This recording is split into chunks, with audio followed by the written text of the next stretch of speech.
मदीने में थे और आपके दामाद अली आपकी बेटी को मदीने की तरफ लेकर जा रहे थे। बेटी ज़ैनब के पेट में बच्चा था। मैंने तीर ऊंटनी को मारकर जख्मी करना चाहा, लेकिन गलती से वो तीर ज़ैनब के पेट में लग गया था। ज़ैनब का पेट फट गया था, उसके पेट का बच्चा जमीन पर गिर गया था। और इसी हाल में अली अपनी साली को आपकी तो हौसलों से लड़ाइयां होती हैं और जंगें होती हैं। तो अल्लाह मोहम्मद को क्या देगा? 300 अरबी घोड़े, यानी 313 जंग बद्र में लड़ने वाले सहाबा। आहा हा। आखिरी चीज इस मंत्र की, सहस्त्रा दशगौनामा 10,000 गायें देगा। गाय से मुराद ये गाय नहीं, गाय का मतलब गाय बहुत सीधा जानवर होता है, हकीकत में सीधा होता है। गाय के ऊपर लोग स्कूलों में बच्चों से ऐसे भी लिखवाते हैं, निबंध लिखवाते हैं। और जब कोई शरीफ इंसान की मिसाल देना होती है कि तो वो बहुत शरीफ है बेचारा, बिल्कुल सीधा है, जैसे अल्लाह मियाँ की गाय है। लोग मिसाल देते हैं, अरे वो तो अल्लाह मियाँ की गाय है। गाय, गाय का मतलब बहुत सीधा सीधा। अल्लाह मोहम्मद को मामा को 10,000 गायें देगा, मतलब इतने सीधे लोग देगा कि जो मोहम्मद रसूलुल्लाह कितने आज्ञाकारी होंगे कि नबी अगर एक हुक्म दे देंगे तो वो मान लेंगे। जब मोहम्मद रसूलुल्लाह ने मक्का फतह किया तो आपको मालूम होगा, जब मक्के में दाखिल हुए तो आपके साथ 10,000 सहाबाए किराम की एक तादाद थी। 10,000 सहाबाए किराम मक्के के अंदर दाखिल होते हैं। मोहम्मद रसूलुल्लाह सल्लल्लाहु अलैहि वसल्लम मक्के में दाखिल होने के बाद, मक्के को अपने कंट्रोल में लेने के बाद, मक्के पर अपना नियंत्रण जमाने के बाद, मक्के पर कब्जा करने के बाद, मक्के को अपने हाथ में लेने के बाद, आप सबसे पहले खाने काबा में घुसते हैं। खाने काबा में घुसते ही सबसे पहले वहां रखी हुई 360 मूर्तियों को हटाते हैं। और रहीकुल मखतूम पढ़िए शेख सफीउर रहमान मुबारकपुरी रहमतुल्लाह अलैह की। आपने हजरत अली का कंधा चॉइस किया। हजरत अली ने अल्लाह के नबी को अपने कंधे के ऊपर सवार कर लिया। नबी अकरम के हाथ में छड़ी थी। अल्लाह के नबी खाने काबा में घुस जाते हैं और जहां 360 बुत रखे हुए थे वहां से एक एक बुत को हटाते जाते, एक एक बुत को छड़ी से मारते जाते। वो बुत जमीन पर गिरता जाता, टूटता जाता। एक एक बुत को गिराते जाते और ये कहते जाते, जा अल हक़ व ज़हक़ल बातिल इन्नल बातिल कान ज़हूक़ा। हक आ गया और बातिल मिट गया और बातिल को तो मिटना ही था। हक आ गया और बातिल मिट गया और बातिल को तो मिटना ही था।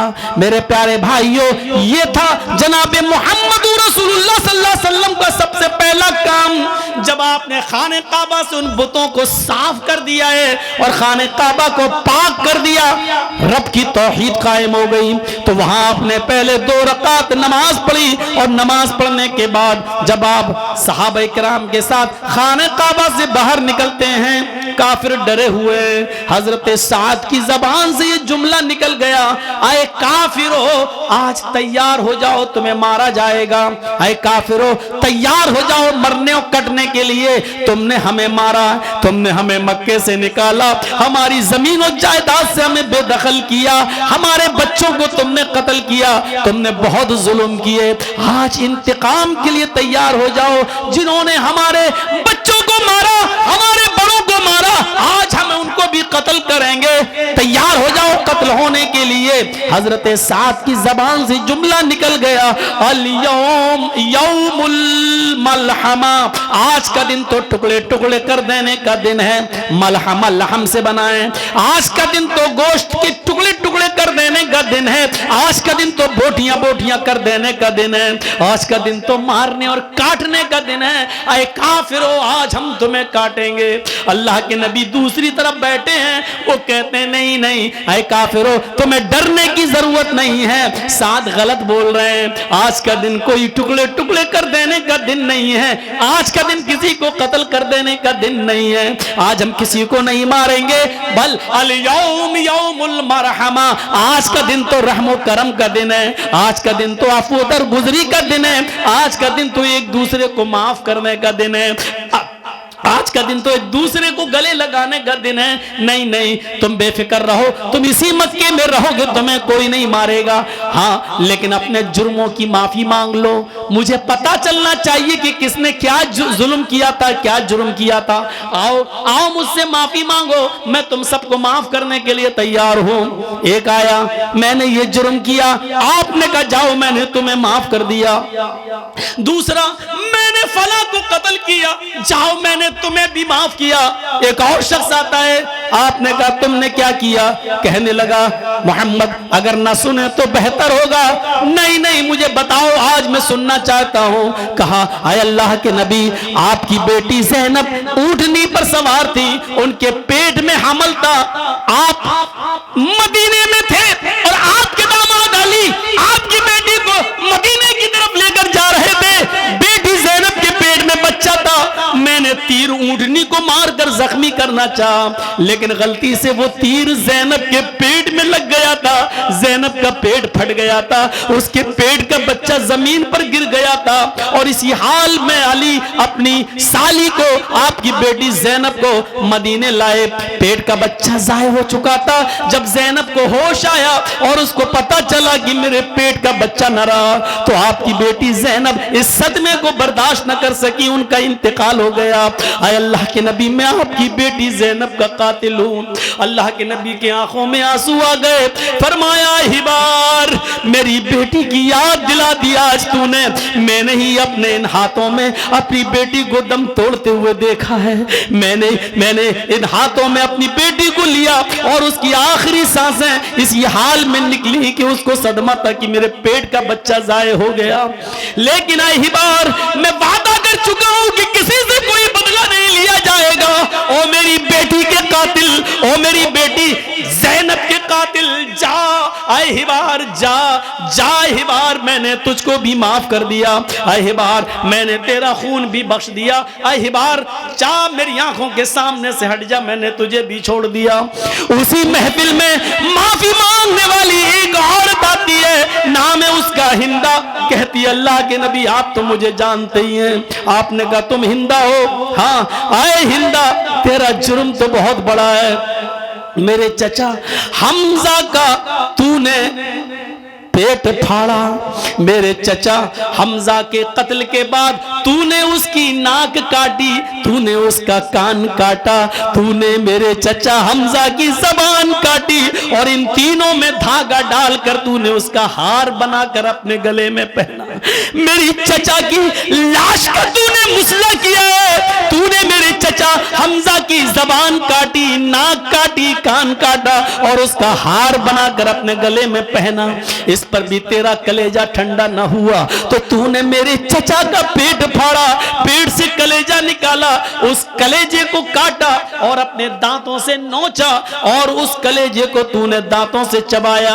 जब तेरे दिल ने उसको हलक के अंदर, पेट के अंदर ले जाना गवारा न किया तो अपने दांतों से कच्चा चबाकर तूने जमीन के ऊपर थूक दिया। अरे हिंदा, तूने मेरे चचा के साथ इतना भयानक और खतरनाक सलूक किया, लेकिन मैं आज तुझसे भी बदला न लूंगा। आए हिंदा, जा, मैंने तुझे भी माफ कर दिया। आए हिंदा, लेकिन एक गुजारिश है, मेरे सामने मत आना, मैं भी इंसान हूं, मेरे पास भी दिल है। जब तू मेरे सामने आएगी तो मुझे अपने चचा की लाश याद आ जाएगी। जब तू मेरे सामने आएगी तो मुझे अपने चचा का ये मुसला किया हुआ, ये बिगड़ा हुआ और उनकी लाश के साथ ये सलूक जो तूने किया वो मेरे सामने आ जाएगा। आए हिंदा, आइंदा मेरे नजरों के सामने मत आना। आए हिंदा, जब तू मेरी आंखों के सामने आएगी तो मुझे मेरे चचा की याद आ जाएगी। ये कहकर आपने हिंदा को भी माफ कर दिया। ये अलग बात है कि हिंदा बाद में इस्लाम ले आती है, मेरे प्यारे साथियों, आपने एक एक करके सबको माफ कर दिया। जब अल्लाह के नबी ये कह रहे थे कि आज मैं किसी से इंतकाम नहीं लूंगा, तो ये 10,000 सहाबा इतने सीधे थे कि खामोश होकर कहने लगे, आपका फैसला सर आंखों पर, जो आपने फैसला कर दिया वो तस्लीम है, जो आपने फैसला कर दिया वो मुझे कबूल है। मेरे अपने माँ बाप का, मैं अपने बेटों का, अपनी औलाद का मैं भी बदला न लूंगा। मेरे भाइयों, 10,000 गाय से मुराद ऐसे 10,000 सहाबा जो नबी अकरम पर अपनी जान निछावर करेंगे और उनके हुक्म के आगे अपने सरे तस्लीम खम कर लेंगे। ये 10,000 गाय से मुराद ये है। तो 100 सोने के सिक्कों से मुराद असहाबे सुफ़ा, 10 हार से मुराद अशरे मुबश्शरा, 300 घोड़ों से मुराद 313 जंगे बदर में लड़ने वाले सहाबा, 10,000 गायों से मुराद मक्के में 10,000 सहाबा का वो लश्कर जो जनाब मोहम्मद रसूलुल्लाह के साथ मक्के में दाखिल हुआ और अल्लाह के रसूल सल्लल्लाहु अलैहि वसल्लम की बात को तस्लीम कर लिया। ये पूरा का पूरा मंत्र सिर्फ मोहम्मद रसूलुल्लाह पर फिट उतरता है, पूरा उतरता है। इसके अलावा इस मंत्र के